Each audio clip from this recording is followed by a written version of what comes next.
So it is Monday after work for me. I have to video that far ahead. But for you guys, it is the 4th of July. So happy 4th of July. And I hope everybody still has all their fingers attached because we're going to need them for our next project, right? So who's made this mistake? You get all these herbal books and you think you have to learn the constituents, every action, every contradiction, every Latin name, every preparation, every dosage, just, well, everything, right? How many of us have done that, right? We've opened up a book and been like, I'm never going to get this. It's just so overwhelming. And honestly, I understand where you're coming from. It can almost feel it makes herbalism impossible, right? And then for me, one day something clicked, right? And I realized the books were never meant to be memorized. A lot of people have a lot of parts of them memorized, but they were never meant to be memorized. They're meant to be studied, right? So that's a huge difference. So today I want to show you how I use these 3 books. These are my new favorites. I rotate. I have so many herbal books. It's almost like my pots. It's ridiculous. So, like I said, these are the 3 that I mostly reach for myself, right? This one gives me a wonderful broad overview, right? This one dives deeper, right, into actions and formulation. And this one kind of describes things from an older perspective, which I really like too, right? And none of these books replace the other. They all work together. I don't know who sent that breeze in, but thank you. And this is exactly why I have multiple books and why I study multiple books, right? So let's pretend that we know absolutely nothing, right, about lemon balm. And you also have to remember some of these are organized by the Latin name first. Some of them are organized, by the common name, right? So originally, I'd be like, what's lemon balm good for, right? But now we're going to ask a different question, right? What do these authors consistently agree on, right? And that changes the way that you study these books, right? So we're not going to read every word, right? We're just going to scan, right? Looking for patterns, right? And the first thing that you usually get to is the actions, right? And then the author here lists the actions as nervine, carminative, mild antiviral. Okay, that's interesting, right? Now I'm not going to memorize that because what's the point? You got too many other things to memorize, guys. So then we're going to go over to this book, right? And this author mentions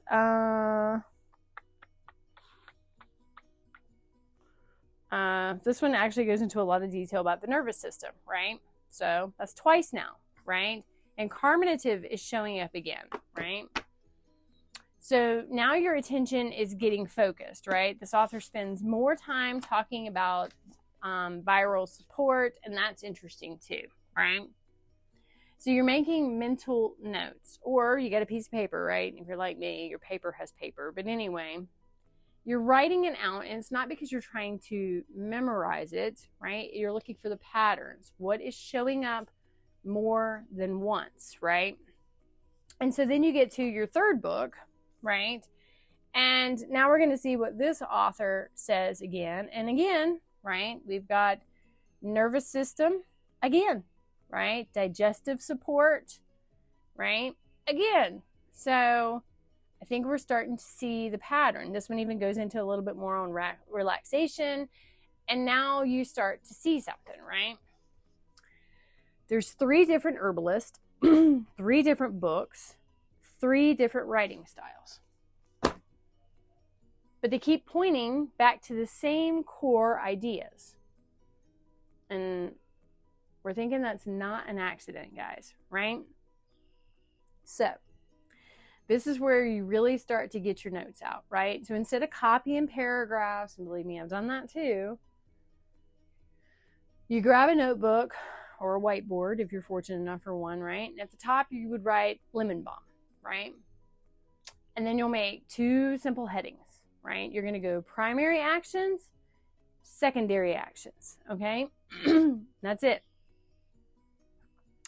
The primary actions are the things that you're going to see repeated over and over and over again between all your authors. Even if you want to do a 4th book too, right? As many books as you want. Get all your herbal books out.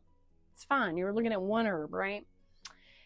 If all 3 authors keep mentioning the nervous system, well, you're pretty confident that's one of lemon balm's primary actions, right? If one author briefly mentions something, you don't ignore it. You just put that in the secondary column, right? So now I know that deserves a little bit more reading. See the difference? So I'm not memorizing anything, right? I'm organizing it, right? It's a way of organizing this in your head so these things start to kind of flow together. So then next you would flip to another section, right? You would look at your constituents again, right? And then, so for this one, right, so you're going to be looking at all 3 books, right? Do all 3 books mention volatile oils, right? Do they mention rosmatic acid? Do they mention flavonoids, tannins? If they do, right, now you ask, why, right? Not because I need to impress somebody with any fancy scientific names. Most people don't even know the fancy scientific names of most of the herbs, right? But because those compounds help explain why herbalists have traditionally used the plant.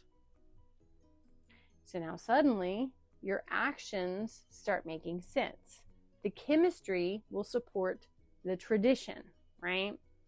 So now I'm understanding the herb, not memorizing a list. And the more that you play with these, the more it jumbles up in your head, especially in the same families, right?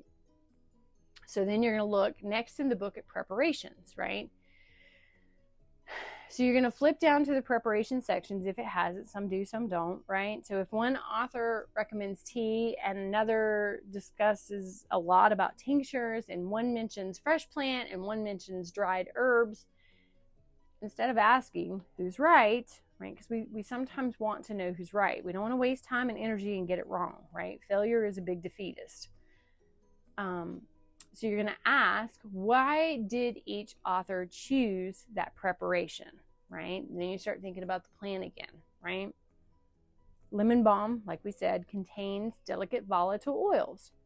So maybe that explains why some authors emphasize using the fresh plant, right? They want those oils.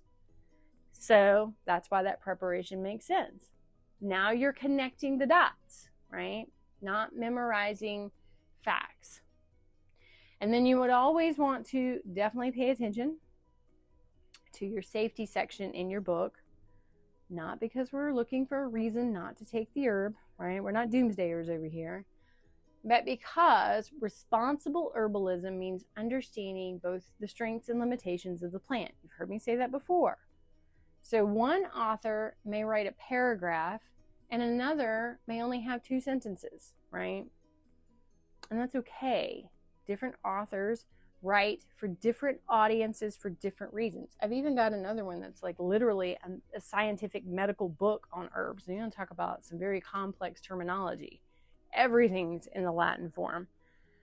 So I know a lot of people, myself included, right, may even think that these books even disagreed with each other when they first started looking at them, right?